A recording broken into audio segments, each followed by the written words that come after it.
This is the decade that matters. History will look back at all of us and saying, what is it that you were doing when the world was burning? I'm Eric Fulweiler, and this is Scratch, bringing you marketing lessons from the leading brands and brains rewriting the rulebook from scratch for the world of today.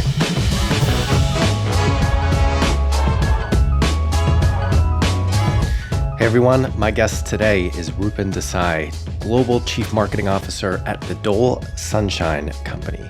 Rupen has been the global CMO of Dole since 2019. He got his start, and what a start it was, at MullenLowe, where I spent some time as well in the world of IPG. He started as a trainee in 1995 and left 20 years later as a regional VP for Asia Pacific. Rupen was named to the shortlist of the WFA Global Marketer of the Year for 2021, and those results should be out by the time we release this podcast.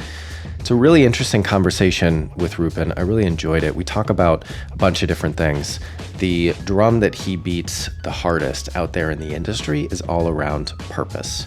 And so we hear his take on what purpose should mean to modern marketers and brands. And the biggest thing within that for me is that it's not just about purpose in marketing, it's purpose in your business and how marketing can help deliver that purpose in your business. So he talks about how the purpose of Dole has helped to lead to some of their breakthrough work, but also changes in their business model and his remit as CMO, not just being about creating ads, but actually figuring out how purpose can drive profit.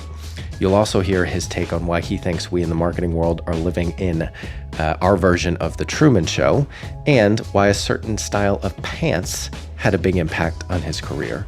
Please enjoy my conversation with Rupen Desai. Hey, Rupen, thanks so much for joining me. How are you doing today? Thank you, Eric, for having me. It's a beautiful day in Singapore and a day closer to the weekend. So there you go. Yeah, you're a little bit closer than I am, but that will be nice. So I'm really excited about this conversation. We've gotten to know each other a little bit over the last few months. And I've been watching what you've been putting out there, both from Dole, but then also your point of view, some of the interviews that you've given, of course, all of the profiling around being named to the shortlist for the WFA Global Marketer of the Year in 2021. Congrats on being nominated for that. So I'm excited to get into this. I know we're going to talk a lot about purpose, but what I love about what you say, and I'm a big believer in as well, is it's not purpose in advertising. It's purpose in your business that comes out through the marketing that you do. So I'm imagining that will be the meat of our conversation. But before we get there, let's start with just understanding a little bit about you and your perspective as a marketer. So, Rupen, what is a brand that you are currently obsessed with right now? And it can't be your own. So I discovered this amazing shoe company called Nisolo, which is out of Nashville in Tennessee, United States. And they have this gorgeous label that they put on every product, which they term as the sustainability label, which is a ripoff of the nutrition label. And they list down the impact they have on people, the impact they have on the planet behind every shoe they make. Okay, obviously it's a B Corp, it's a climate neutral certified. It is only available in Nashville. But when I see brands like this, when I see businesses like this, when I see them taking the impact of people, planet, and prosperity, I get excited because my first thing is to write an email to my team saying, how do we get inspired from what Nisolo is doing? I mean, I haven't tried the shoes yet, but I mean, just spending time on the brand has made me want to order 2 of them. Yeah. It's interesting because when I ask people that question, sometimes it's hard to differentiate between what's a brand they're obsessed with and what's a product they're obsessed with. So you think of some of the answers that you might hear frequently, like an Apple or a Netflix or a BMW. And so, yeah, the brand plays into the product experience and vice versa, but actually you not having experienced the product at all, your answer is pure in it's just a brand. What they're doing as a brand, you're obsessed with. Yeah. most of the names you just spoke about, the Apple, the Nike, the BMWs, it's so unlikely that most people have had deep experiences with all of them. We all form associations, we form meaning, and that is, at the end of the day, what a brand is. I mean, product experience is just a part, an important part, but just a part of that entire thing of associations, the entire, yeah. Yep. So, Rupen, what are you most curious about right now in your role as CMO as you look across the industry, just everything that's going on in the world of marketing and business? What's one thing that you're most curious about? So, I mean, the label on my LinkedIn says I want to build businesses and brands that my conscience can live with. And sometimes I think the marketing industry almost behaves like it's been on the Truman Show. I don't know if you remember the Jim Carrey movie where Jim Carrey existed, but the world around it was created in a certain way. And somewhere Milton Friedman, when he wrote the Friedman Doctrine of the entire purpose of a business is to create profit for the shareholder, in a weird way has created a Truman Show for the businesses as it exists today. I'm extremely curious about actually trying to write the next chapter of escape from the Truman Show, right? Where we stop just measuring sell, faster, cheaper, more, without actually taking into consideration the cost at which it's made, the impact it will have, the impact when people throw away the plastic, or all of that. And I think somewhere there are new business models, new companies of regenerative thinking that currently I spend a lot of time at work and outside work trying to learn more and do more on. And how do you think that changes? Because, of course, there is this growing trend of people voting with their wallets and saying, hey, and there's tons of stats out there. I wish I could remember them off the top of my head. Maybe of X% of people will pay more for a brand that stands for something they care about. So there's the shifting consumer expectations and the demand side that will always pull supply in that direction. And then there's some businesses that are just taking the initiative, like the shoe company out of Nashville, like you're trying to do to a certain extent with Dole. Is it that, and it just kind of plays itself out, or is there anything else that you see happening or that you think should be happening to shut down this Truman Show and rewrite the new normal for purpose and profit? I don't think there is going to be any one silver moment or lightning or a bolt of suddenness that is going to change everything. I think it will have to be a confluence of various different things.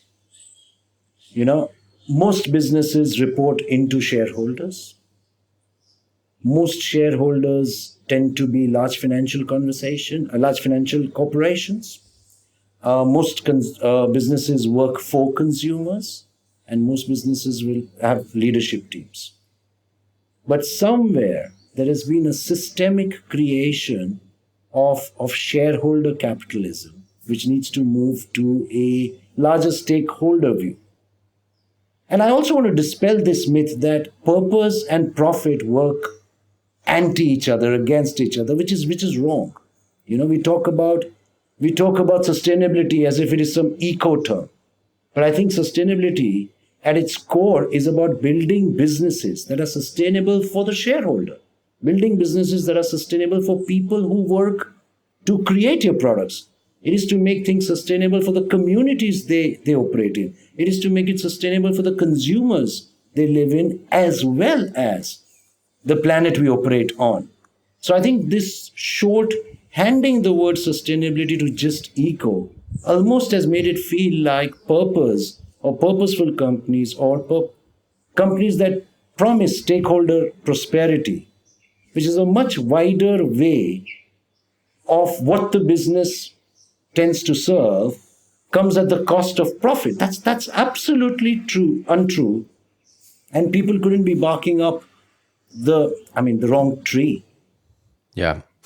And also for me, I'm lucky enough to do this podcast and be able to chat week in, week out with people that have such a broad and deep perspective on what's going on in the industry. And for me, kind of piecing it together, talking to you, some of the other people that I've interviewed recently, and I don't know the sequence of when these episodes are going to be released, but of course, Dean Aragon of Shell, who introduced us originally, and I know you know well, Rajamanar from MasterCard, who I just interviewed yesterday, Jim Stengel, who was last week.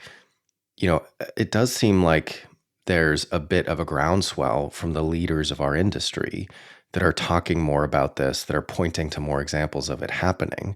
So it does, I totally agree with what you said. It's not like a light switch moment that it's this way today and then that way tomorrow. It's more of a sliding scale, and change happens gradually, not all at once. But anecdotally, for me at least, triangulating some of these conversations I'm having with CMOs or some of the people that are at the top of our marketing world, it does seem like it's getting talked about more and getting pushed forward faster. And that is our role, right? So when you start with using the word leaders, it is eventually our responsibility to lead. And lead doesn't just necessarily stop at your teams. Lead will need to start and end at the genuine conversations all of us need to have. So we'll be failing our daughters. Eric and I have two gorgeous daughters who thankfully look like their mother. If the only conversation I had during my time at work stopped at creating more wealth for my shareholder at the cost of people who made the products, people who helped sell the products, the communities we live in, and the planet. And this isn't some woke part of me. This is a very pragmatic part of me, and every piece of data coming out of COP26, every piece of data we are reading is this is the decade that matters.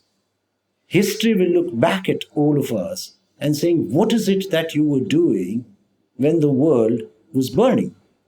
When the plastics were increasing, when the poor were getting poorer, when the hungry were getting more in number.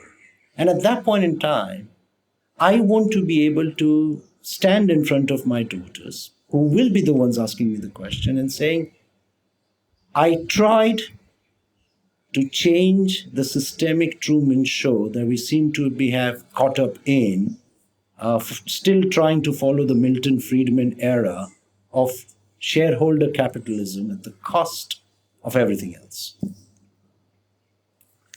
I'm trying. Well, that's the best any of us can do, right? So I know I'm kind of going off script already, but I think let's just dive into that for a minute. So, like I said at the beginning, I think the thing that I always think about is, brand purpose gets talked about a lot within this tiny corner of the world, marketers that really like no real people actually care about, right? They care about buying a product or a service that solves a job that they need done in their life. And so what you talk about, what Dean talks about, what a lot of people are talking about is how purpose links with profit. And at the end of the day, if it's something that you are doing because you want, people to perceive your brand differently versus something that's actually going to line up with your bottom line and how you grow that, then that's not the right way to approach it.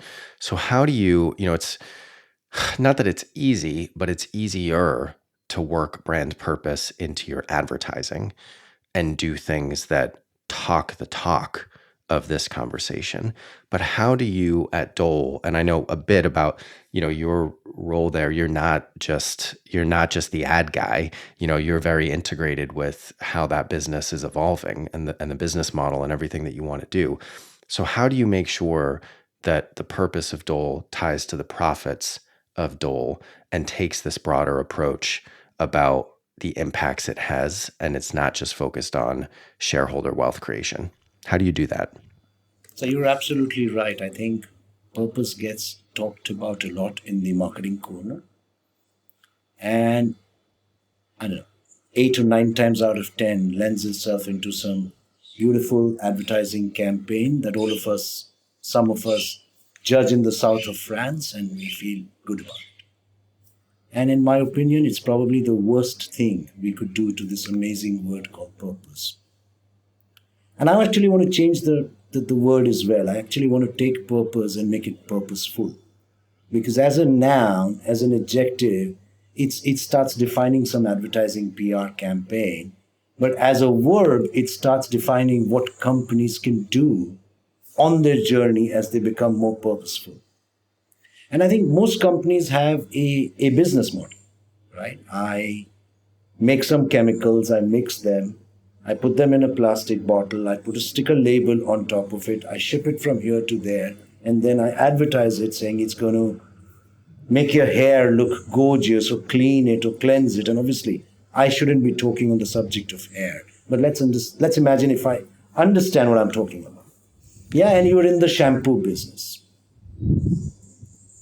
Yeah, unless we are able to look at each and every part of that entire business model, evaluate the impact we are having on people and the planet, there is not much that is going to change in us becoming a purposeful business. Now, you see, what I found at Dole, I was lucky enough because the company doesn't make much. Mother Earth grows some amazing stuff, which is purposeful by itself. I mean, fruits, the nutrition they serve, the diversity they give, the resilience they give to bodies is purposeful itself. So I started finding a product where I could literally eat my purpose. And yet in a business like that, when you start looking at the entire chain of business, we were cutting fruit and putting it into plastic, single-use fossil-based plastic. There were certain products where we said, there's sugar being added. Or this carbon footprint, which is at a unimaginable number. Or we're wasting 1/3 of the fruit we grow in a world which wastes 1/3 of the food we grow. And in a world where an equal number of people go hungry. So it is incumbent that when you found a purposeful product to begin with, you make sure that the entire business model chain starts becoming purposeful one after the other. I mean, the long and the short of it is, purposeful is what purposeful does. Purposeful isn't a nice 2-minute commercial and something that wins an award while the company continues to have a detrimental effect on people, their health, communities, their well-being, or the planet we live in. And we're not look on the other side, which is of profit. None of us are NGOs. We are all in the business with one of our many responsibilities to make money for the shareholder. And therefore, if a business wants to be purposeful, my suggestion is to look at the triangulation of people, planet, and prosperity. Most businesses tend to operate in a way where one gets prioritized at the cost of the other. And in finding ways where people, planet, and prosperity, which are all quite interdependent in themselves, all thrive together, whether the action is small, whether it's large, that's how companies can begin their journey to be far more purposeful than they were yesterday. And if we do this on a daily basis, we will write the new doctrine and find the courage to actually put the Friedman one to rest as it should be.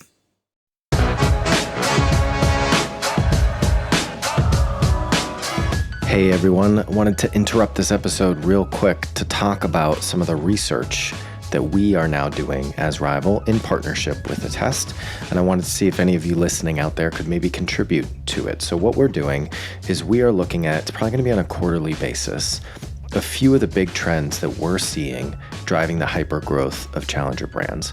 We're going to dig into those trends, do some of our primary research with the test, some secondary research, and we also want to interview marketers from challenger brands that are exhibiting and leveraging these trends and opportunities. So the ones that we're looking at for our Q2 report right now, we have one that's all about how challenger brands are able to appear bigger than they are, how they buy media, how they come across to the consumer, how they kind of start to establish that credibility and trust with mainstream consumers. So that's one.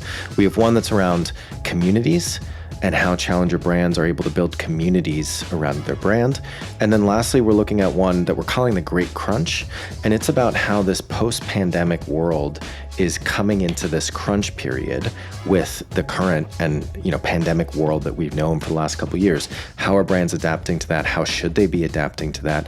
So if you are someone who is or knows a brand that we should be looking at to research these trends, or honestly just an interesting challenger brand, I'd love to hear from you and start to work it into some of the research that we're doing. So again, please let me know and reach out if you got any suggestions around this research that we're doing with the test. Thanks so much.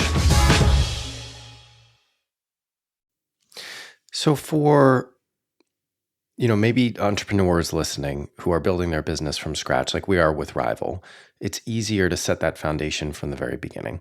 So we're registering as a B Corp, we're donating 1% of our revenue to environmental nonprofits, et cetera, right? Because there's no infrastructure or culture or P&L to change. We can just build it the way that we want it. And then for people who are in the C-suite, it's not easy, but you have a voice. You can affect things. For the people that are maybe more in the middle, mid-level marketer, someone who feels like they can't just walk into the CEO and say, hey, I want to change how we do business, but they care about this and they want to try to push things in the right direction. What's some of the advice that you have for them of how they can start these conversations, educate the people around them, and start making progress, even if they can't change it in a significant way right away? So I think one should start by never underestimating how more powerful you are than the CEO of the company. Okay, and as you grow up the ladder, I hate that word, ladder, but as you reach positions of influence, you also realize that probably the CEO's job is the most difficult job in trying to meet so many varying degrees of expectations. And if you start from there where you have far more power because you are shaping the next product, you are shaping the next campaign, you are shaping a project, your level of influence on a project will be far more than the CEO's influence on the 30,000 things and the 30,000 balls they need to constantly move around on a day-to-day basis. So whether you are in the middle of the organization, you have some amount of influence on what you are doing and the ability to look at, is what I'm doing going to leave a positive, neutral, or a negative impact to people, their health, their well-being, their economic reality, the planet, is something you yourself can start on, which is exactly what you're doing. And look, I don't want to make this sound simpler than it is. But at the end of the day, like you said, a cleaner slate is easier to start with. Existing slate is difficult to start with. But the question isn't should we start or not. The question is actually we need to. And how can I start making a small difference? A B Corp is equally as difficult as a startup as it is as a large organization. Just got to getting started. Just got to start making progress. I agree with that. So, Rupen, I'm curious, looking back on your career, you spent a long time in the agency world, including 20 years at what is now Mullen Lowe, my alma mater.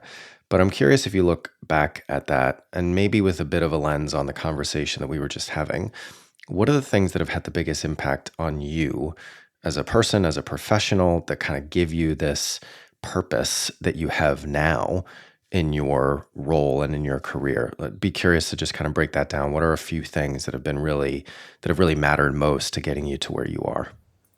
I spent 2 decades at Lintas, Low Lintas, Amirati Pure's Lintas, and I think the recent avatar is Mullen Low, and you and I both spent time there. And one of the things, one of the big clients that has been consistent for them has been Unilever. So even though I was on the agency side, the impact of the Unilever Living Sustainable Plans, when Paul Polman announced it about 12 or 13 years ago, when he started this journey of business with a purpose, when he started this journey of we live as a business to live behind a sustainable world, has had a huge impact on what I do and why I do what I do today. Yeah. Things that mattered to me along my career was probably, I think, a pair of denim, and I'll tell you more about it, and moments of oxygen. Okay. So I grew up becoming an engineer. So I'm an electrical engineer, and my wife still calls somebody from outside if something needs to be fixed at home. So you know that I am absolutely shit with it. Okay, and then after doing my engineering, I decided to get an MBA.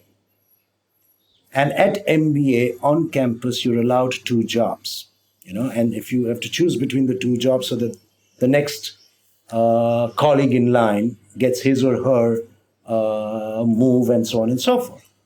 So on day one, the first job that was offered to me was from a company called Arthur Anderson, which is Accenture now. And they were offering me 2 times the money, which the company in the afternoon, which was Lintas, came to offer. But the difference was everybody that came to interview me at Lintas was wearing denim to the interview. And the only question, they ask you at the end of the interview saying, do you have any questions? And my only question was, can you wear jeans to work every day? Because the people from Arthur Anderson were all properly tie, proper suit, the works. Okay. And and I know that I put on this jacket just because I was doing this with you. Otherwise, you'd find me in a t-shirt, a pair of shorts, or a pair of jeans. But I think that entire mindset that I could wear jeans to work, I could be liberated, I could be creative, I could be innovative, I had to find solutions, is why I joined advertising. I mean, today's youth are far more aware of what they want to do, why they want to do this.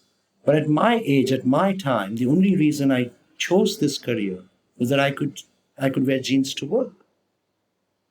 And most of my career, if I look back, has been I define it as moments of oxygen. There are people, situations, bosses, work you do that either give you oxygen or take away oxygen from you. And in trying to navigate different situations, different jobs in different countries, different bosses, I came to the conclusion that my moment of oxygen is when I best change a business to become one that our conscience lives with better. And I did that for Unilever as an agency, and I do that now with Dole as the CMO. So I mean, it's a very accidental marketeer thing. So if I sound like I know what I'm talking about, I have absolutely no clue. But it comes from having worn jeans all my life and having chosen my moments of oxygen through my life. Those are great stories. So, Rupen, let's talk a little bit more about kind of the day-to-day, week-to-week for you as CMO of Dole. I'd love to get a bit of an understanding and share with the audience, what does a day in the life look like for you in your role?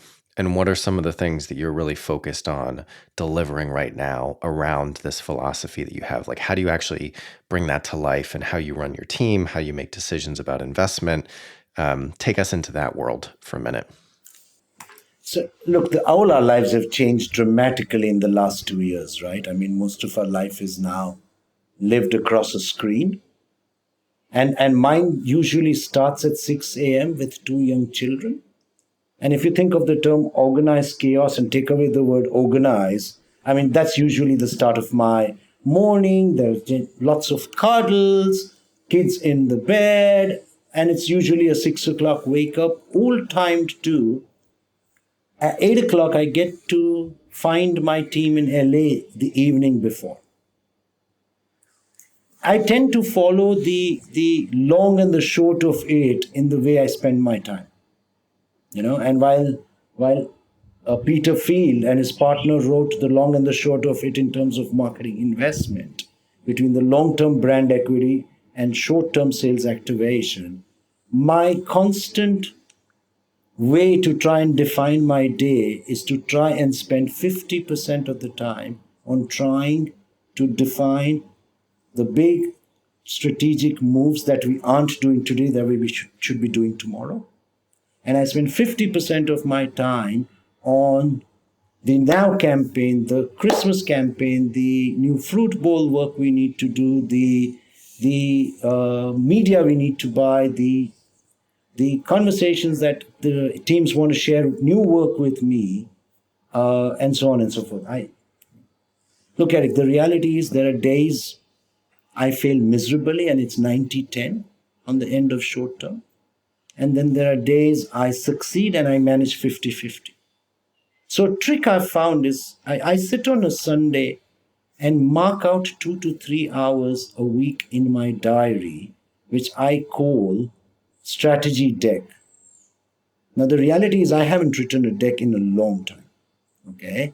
And this is a code word that my team knows, that this is time for me to think and time for me to balance the long versus the short that one tends to get caught up in on a day-to-day basis.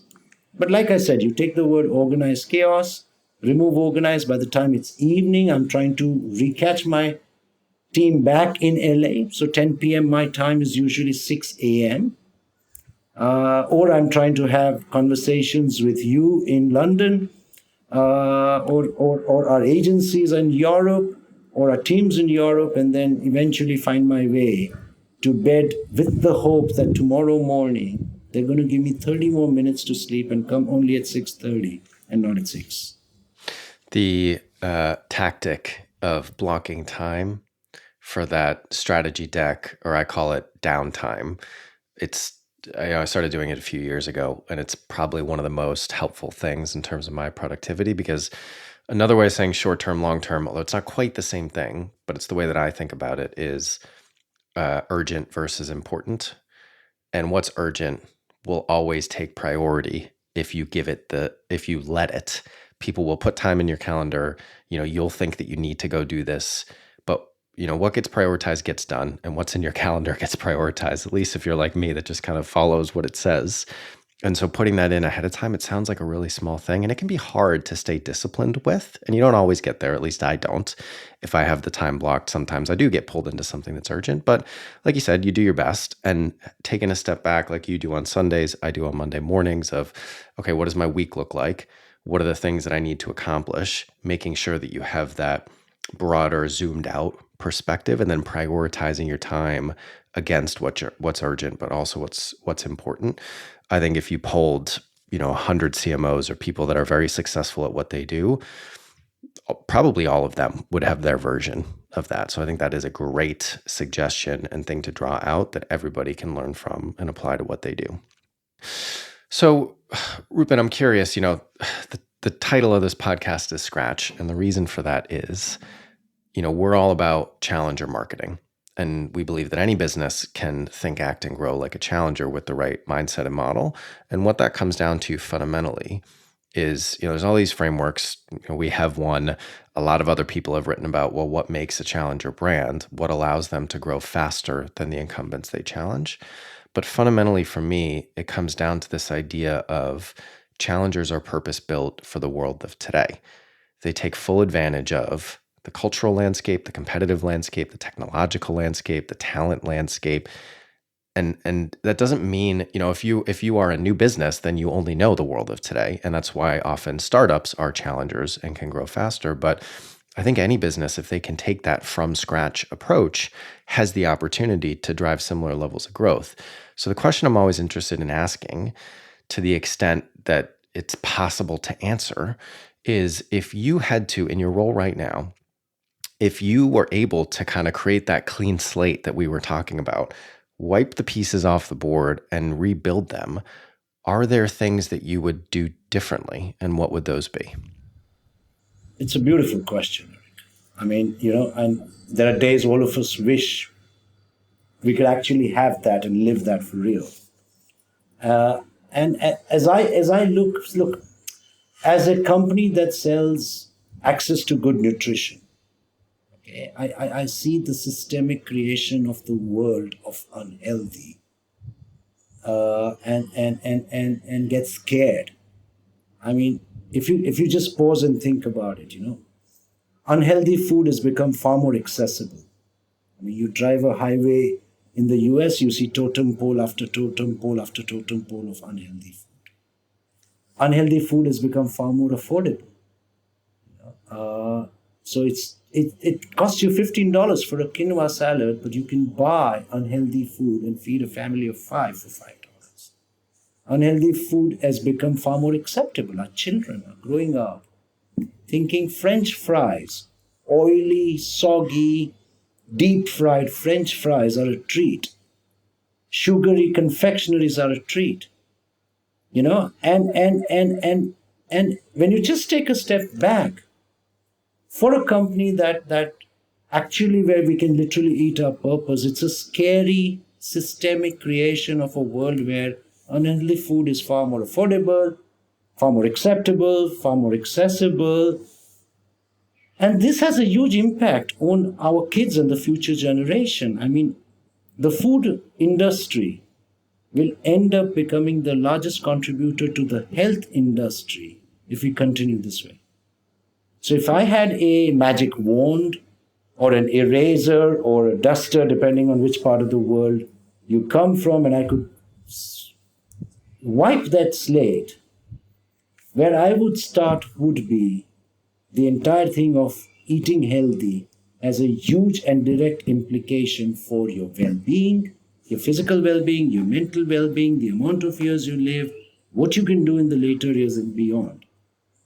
Now, coming back to your question in terms of rewriting things as brands, and I think, look, we've separately chatted about your company even before it started. I'm a big believer that you've cracked something that the world needs. It is something that you're good at, you and the partners that you have.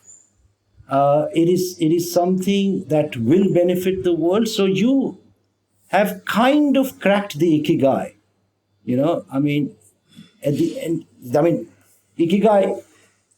So because the old systemic ways of doing things are not getting us the same results unless you are big, you are monolithic, you have millions and gazillion dollars to spend. So I'm sure clients will be lining up your door asking for help. Yeah. And that's, for me, having spent a long time working with big brands in the agency world and having spent a long time being in startups, I kind of see where those two worlds meet. How startups and businesses that are built for scratch think about things differently than those that were built for the past, but are trying to evolve to the future. And that's, it's essentially what we're trying to frame up here and what we do. So I hope that we've cracked it. I think that we might be onto something, but on the inside, like you said, organized chaos without the organized part of it. But we'll see. Now we just need time and discipline to be able to deliver on the promises that we're making. So Rupen, we are almost up on time. Is there anything we haven't talked about today that you really wanted to share? No, I have, but I'm going to take the chance to repeat it. I think businesses need to move out of the Truman Show, which has a very singular view of success. And it is incumbent upon all of us as leaders to make that change. So when the CEO of BlackRock writes an annual letter talking about stakeholder capitalism, it makes my day. At the same time, when an activist takes on Unilever, linking purpose to their bad performance, which probably isn't the reason, it takes away oxygen from my day. And in that, there is a moment for each and every one of us as a leader, which is to redefine the Truman Show of crazy consumer capitalist world that only judges success by how much money did I make for my shareholder today. It doesn't mean I won't make money for my shareholder. It just means I will do that in addition to prosperity for the people that work for it, the people that made the product, the communities we serve, their health, their well-being, and the planet we live. So if that is the most important thing, and certainly the biggest macro takeaway from this conversation for me, what is the micro action that people should do differently after listening to this conversation? Don't spend a single moment more either with a human being, a person, a partner, a boss, a job that takes away more oxygen than it gives you. Because there may be a million reasons to justify staying there. Security, salary, what will I find? Each of those fears are unfounded. So I'm always here if anybody wants to reach out and talk to me when they find that they are living a life which is taking away more oxygen than it's giving them. Well, this conversation has certainly given me some oxygen, even if I'm not wearing jeans, although I guess sweatpants is now the jeans of the post-COVID world. So I'm rocking those, that's for sure. Rupen, on that note, thank you so much for joining us. And if people do want to get in touch with you or learn more about what you're up to, everything that we talked about today, what's the best way to do that? Reach out to me on LinkedIn. I respond to everybody that does. I have this crazy urge to answer all emails. And as long as I find the ask genuine, I'll always respond. Yeah. If you're selling some stuff, don't do that unless I need that stuff. All right, Rupen. Thank you so much for joining me. This has been a great conversation. I appreciate you taking the time, and I'm excited to watch everything that you're going to do this year with Dole. Thank you for having me, Eric. Take care. Have a great day.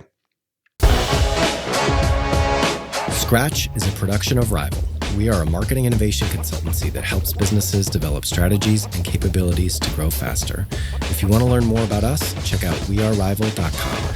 If you want to connect with me, email me at eric@wearerival.com or find me on LinkedIn. If you enjoyed today's show, please subscribe, share with anyone you think might enjoy it, and please do leave us a review. Thanks for listening, and see you next week.